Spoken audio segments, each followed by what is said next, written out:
Hello, very good morning. मेरा नाम राखी है और आज हम स्टार्ट करने जा रहे हैं part number 1 of the chapter organic chemistry, some basic principles and techniques.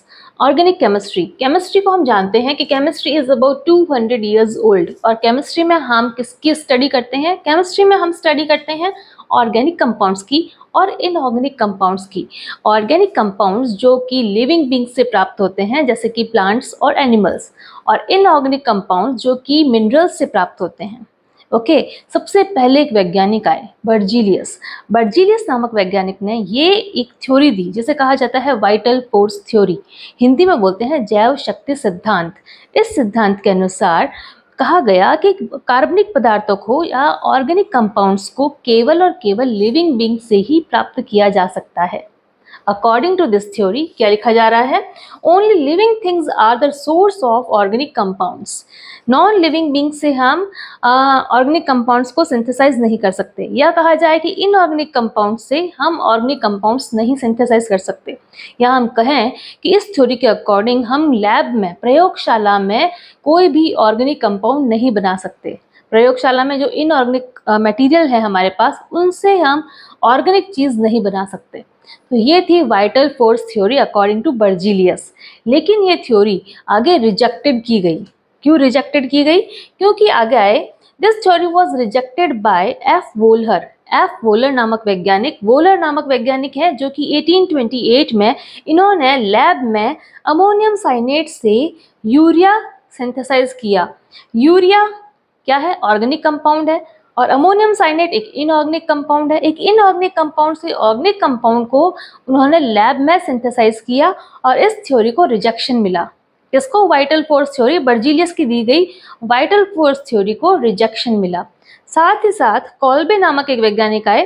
Kolbe इन 1845 उन्होंने लैब में बनाया एसिटिक एसिड, और बेफ्थलू ने 1856 में लैब में मीथेन गैस को बनाया।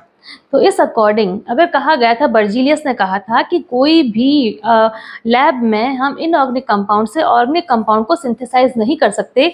लेकिन इस थ्योरी को, इस वाइटल फोर्स थ्योरी को या जैव शक्ति सिद्धांत को इन वैज्ञानिकों ने, किन्होंने? वोलर, कॉल्बे और बेफ्थलू, इन्होंने वाइटल फोर्स थ्योरी का रिजेक्शन किया और इसे इनवैलिड साबित किया। ओके, हमने कार्बन और उसके कंपाउंड्स के बारे में क्लास 10 में पढ़ा है, तो हमें थोड़ा बहुत आइडिया है इसका। ओके, तो हम इस चैप्टर में इसको थोड़ा सा रीइंट्रोड्यूस करेंगे। कार्बन एक बहुत ही इंटरेस्टिंग एलिमेंट है। पीरियोडिक टेबल में कार्बन एक तरफ और बाकी सारे एलिमेंट एक तरफ, क्योंकि कार्बन में बहुत सारे कंपाउंड्स बनाने की कैपेबिलिटी होती है। बाकी सारे एलिमेंट्स में इतने सारे कंपाउंड्स बनाने की कैपेबिलिटी नहीं होती है, इसलिए कार्बन को बहुत ही इंटरेस्टिंग एलिमेंट समझा जाता है। कार्बन एंड इट्स कंपाउंड की स्टडी हम ऑर्गेनिक केमिस्ट्री में करते हैं। देखिए, पीरियोडिक टेबल में जब हम कार्बन को देखते हैं तो कार्बन जो कि 6 नंबर पोजीशन पे है पीरियोडिक टेबल में, इसका एटॉमिक नंबर 6 है। एटॉमिक नंबर 6 है यानी इसमें 6 इलेक्ट्रॉन्स हैं, 6 प्रोटॉन्स हैं। अगर हम देखें इसमें कि इसका electronic configuration 1s2, 2s2 and 2p2, 6 electrons है, 2, 2 and 2, 1s2, 2s2 and 2p2। यहाँ p ऑर्बिटल जो है वो 3 में डिवाइड है, px, py एंड pz।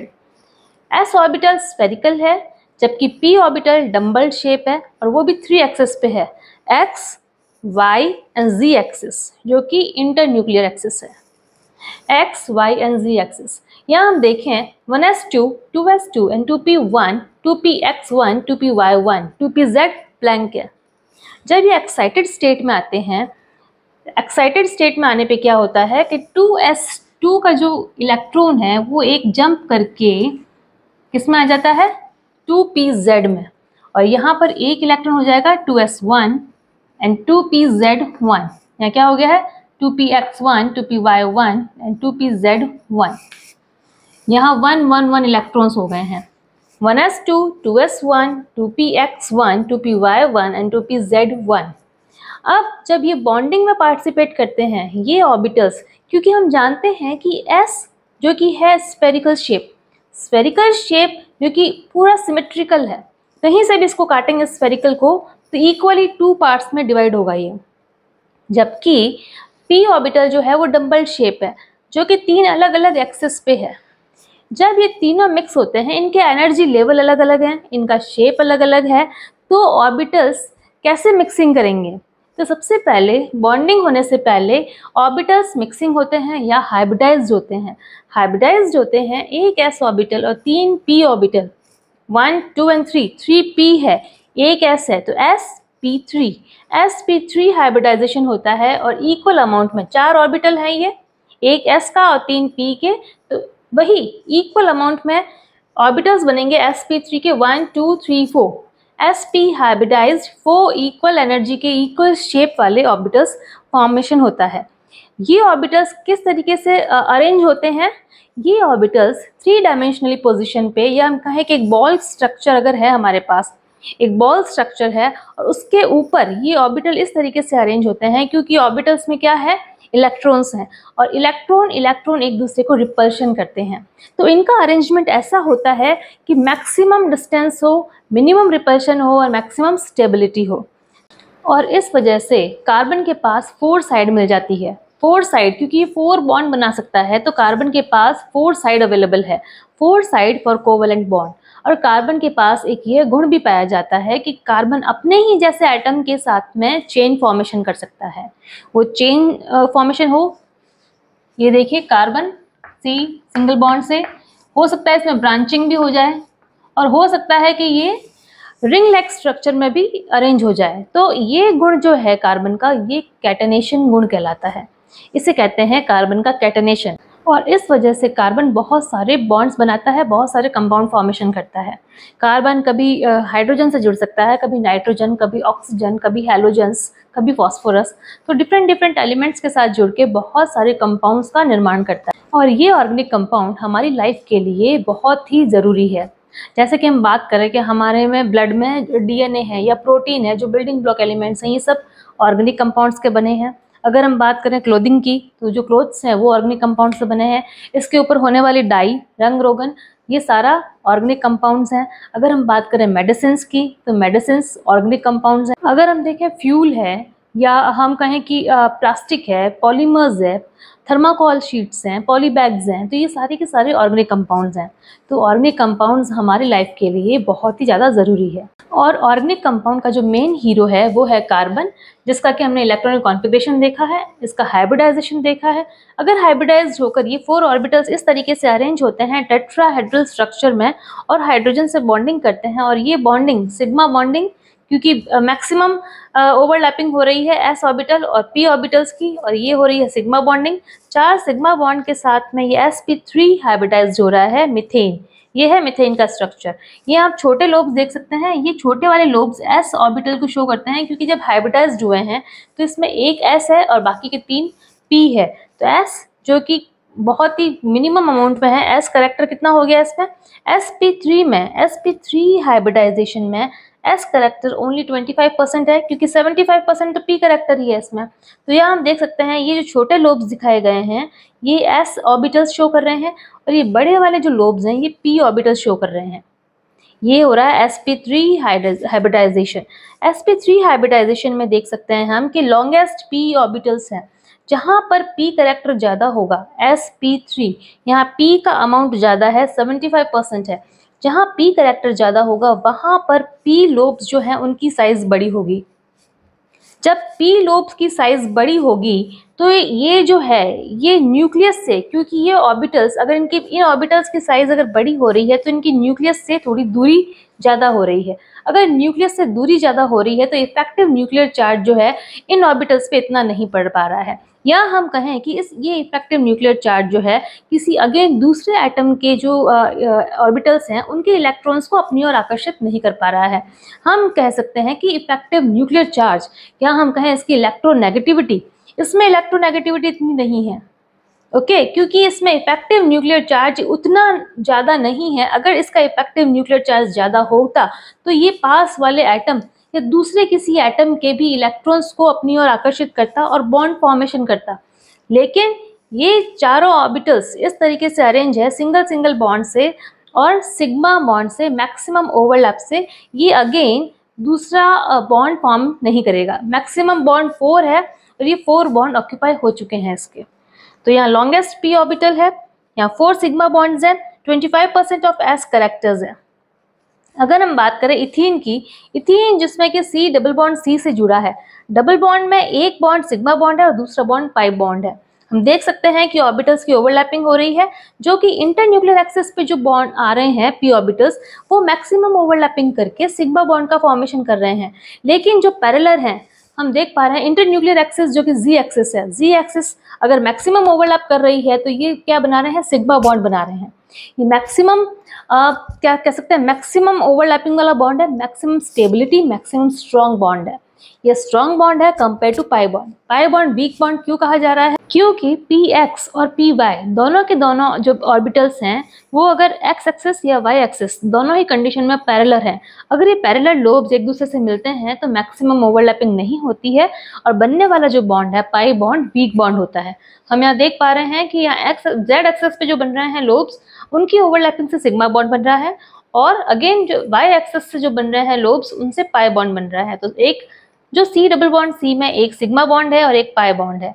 हम देख सकते हैं कि जो हाइब्रिडाइजेशन है sp2 हाइब्रिडाइजेशन को हाइब्रिडाइजेशन निकालने में मैंने आपको बताया था कि जितने नंबर ऑफ सिग्मा बॉन्ड्स हैं या जितने लोन पेयर्स हैं उनकी अगर काउंटिंग कर दी जाए तो हम हाइब्रिडाइजेशन आसानी से निकाल सकते हैं। यहाँ कोई भी तरीके का लोन पेयर नहीं है, लेकिन सिग्मा बॉन्ड प्रत्येक कार्बन पे देखें, हम इस कार्बन की बात करें तो यहाँ 1, 2 और 3, इस कार्बन के लिए 1, 2 और 3 सिग्मा बॉन्ड है दोनों ही कार्बन पे। तो हम देख सकते हैं कि 3 सिग्मा बॉन्ड्स हैं, तो हाइब्रिडाइजेशन भी 3 के अकॉर्डिंग sp2 हाइब्रिडाइज्ड ऑर्बिटल है। ये sp2 हाइब्रिडाइजेशन होगा दोनों ही कार्बन एटम्स पे। sp2 हाइब्रिडाइजेशन है तो इसमें s करेक्टर कितने हैं, क्योंकि sp2 अगर 100 में डिवाइड करना चाहें, अगर s एक s है और 2 p है, तो अगर 100 डिवाइड बाय 3 करेंगे तो मिनिमम 33 आएगा। तो 33% s करेक्टर है इसमें, और p करेक्टर कितना हो गया है इसमें, करीबन 66% जो है इसमें sp करेक्टर्स है। तो each carbon atom has 3 sigma bonds बना रहे हैं, a little shorter p orbitals. इसमें जो p ऑर्बिटल्स हैं, क्योंकि यहाँ देखा गया था कि 75% p ऑर्बिटल है, किसमें, sp3 हाइब्रिडाइजेशन में 75% p करेक्टर है, जबकि इसमें 66% p करेक्टर है। तो जितना p करेक्टर बढ़ता है उतना ही ऑर्बिटल्स जो हैं वो लंबे होते हैं, ऑर्बिटल्स की लेंथ बड़ी होती है। ओके, अब यहाँ पर अगर p करेक्टर 66% हैं तो यहाँ पर ऑर्बिटल्स जो हैं कंपेयर टू उनकी लिटिल शॉर्टर लेंथ होगी। अगर शॉर्टर लेंथ है तो ये न्यूक्लियस के थोड़ा और नज़दीक होंगे, और अगर न्यूक्लियस के नज़दीक हैं तो इनका जो इफेक्टिव न्यूक्लियर चार्ज है वो अगेन बढ़ेगा, और दूसरे एटम के साथ बॉन्डिंग के लिए ये बहुत ही अच्छा होगा, क्योंकि इसमें इलेक्ट्रोनेगेटिविटी बढ़ जाएगी। अब अगर हम बात करें, यहाँ देखें C ट्रिपल बॉन्ड C, ये इथाइन की बात की जा रही है, CH ट्रिपल बॉन्ड CH। यहाँ पर जो हाइब्रिडाइजेशन हो रहा है वो हम देख सकते हैं कि Z एक्सिस जो कि इंटरन्यूक्लियर एक्सिस है, अगेन वो मैक्सिमम ओवरलैपिंग करके सिग्मा बॉन्ड फॉर्मेशन कर रहे हैं, जबकि PX और PY एक्सिस जो हैं ये दोनों ही किस तरीके से, पाई बॉन्ड का, क्योंकि ये दोनों ही पैरेलल हैं। अगर पैरेलल हैं और ये ओवरलैपिंग कर रहे हैं तो ये एक तरीके से बेलनाकार स्ट्रक्चर हो जाता है कि दोनों साइड में हाइड्रोजन है, लेकिन बीच में C ट्रिपल बॉन्ड C है, और यहाँ पर बीच में सिग्मा बॉन्ड, और ऊपर और नीचे सभी साइड से जो है पाई बॉन्ड ने ओवरलैप कर रखा है। तो इस तरीके से इसका जो स्ट्रक्चर है ये एक बेलनाकार स्ट्रक्चर हो जाता है, एक सिलेंड्रिकल स्ट्रक्चर टाइप से हो जाता है। इसमें 50%, क्योंकि sp 100 में अगर 2 को डिवाइड करें, एक s है और एक p है, तो 50-50% दोनों ही है, s भी 50% है और p भी 50%। और यहाँ पर क्या हो रहा है कि carbon atom, each carbon atom has 2 sigma bond. यहाँ पर जहाँ पर ट्रिपल बॉन्ड है, ट्रिपल बॉन्ड में से एक सिग्मा बॉन्ड है और बाकी के 2 रिमेनिंग पाई बॉन्ड है, और दूसरे हाइड्रोजन के साथ सिग्मा बॉन्ड है। तो इसी तरीके से दोनों ही कार्बन एटम पर कितने सिग्मा बॉन्ड्स हैं, 2 सिग्मा बॉन्ड है, और कोई भी तरीके का लोन पेयर नहीं है। तो जब हम हाइब्रिडाइजेशन देखते हैं तो हम काउंटिंग करते हैं नंबर ऑफ सिग्मा बॉन्ड्स की और plus number of lone pairs की। तो यहाँ पर लोन पेयर कुछ भी नहीं है, 2 सिग्मा बॉन्ड है, और 2 सिग्मा बॉन्ड के साथ में हाइब्रिडाइजेशन होता है sp हाइब्रिडाइजेशन, जिसमें कि 50% s करेक्टर है, 50% p करेक्टर है। हम देख पा रहे हैं कि धीरे धीरे यहाँ से बढ़ते हुए जब हम sp3, sp2, sp, यहाँ पे p करेक्टर और भी कम हो रहा है। जब p करेक्टर कम हो रहा है, यहाँ पर था 75%, 66%, देन 50%। जब ये p करेक्टर कम होता है तो क्या होता है, ऑर्बिटल की जो लेंथ है, p ऑर्बिटल की जो लेंथ है वो और भी छोटी हो जाती है। जब ये p ऑर्बिटल की लेंथ छोटी हो जाएगी तो ये न्यूक्लियस के और नज़दीक आ जाएगी, इफेक्टिव न्यूक्लियर चार्ज बढ़ जाएगा और इस वजह से इस एटम, इस मॉलिक्यूल में जो क्या होगा, इलेक्ट्रोनेगेटिविटी बढ़ जाएगी। या हम ये भी बोल सकते हैं कि जैसे जैसे s करैक्टर बढ़ता है तो इलेक्ट्रोनेगेटिविटी बढ़ती है। इलेक्ट्रोनेगेटिविटी बढ़ने का मतलब ये है कि अगर इसके पास कोई एटम आता है या कोई आयन आता है तो ये जल्दी से उससे बॉन्डिंग में पार्टिसिपेट कर लेता है, बहुत ही जल्दी से बॉन्ड बना लेता है कंपेयर टू CH4। हम मीथेन की बात करें तो ये बॉन्ड बनाने में इतना सक्षम नहीं है जितना कि CH triple bond CH ethyne, क्योंकि इसमें S करैक्टर ज़्यादा है। जितना S करैक्टर होगा उतना ही मॉलिक्यूल में इलेक्ट्रोनेगेटिविटी ज़्यादा होगी, जितना P करैक्टर कम होगा उतना ही इसकी बॉन्ड की, इसकी जो p ऑर्बिटल की साइज़ है वो छोटी होगी और due to this effective nuclear charge ज़्यादा होगा और बॉन्डिंग बनाने की, जो बॉन्ड बनाने की कैपेसिटी होगी वो इथाइन में मैक्सिमम होगी। तो आई विश बच्चों आपको पार्ट नंबर 1 अच्छे से समझ में आया होगा। मिलते हैं बच्चों पार्ट नंबर 2 में। अगर आपको ये वीडियो हेल्पफुल लगा है तो प्लीज़ इसे लाइक करें, शेयर करें, सब्सक्राइब करें मेरे चैनल को। Thank you for watching. Thank you.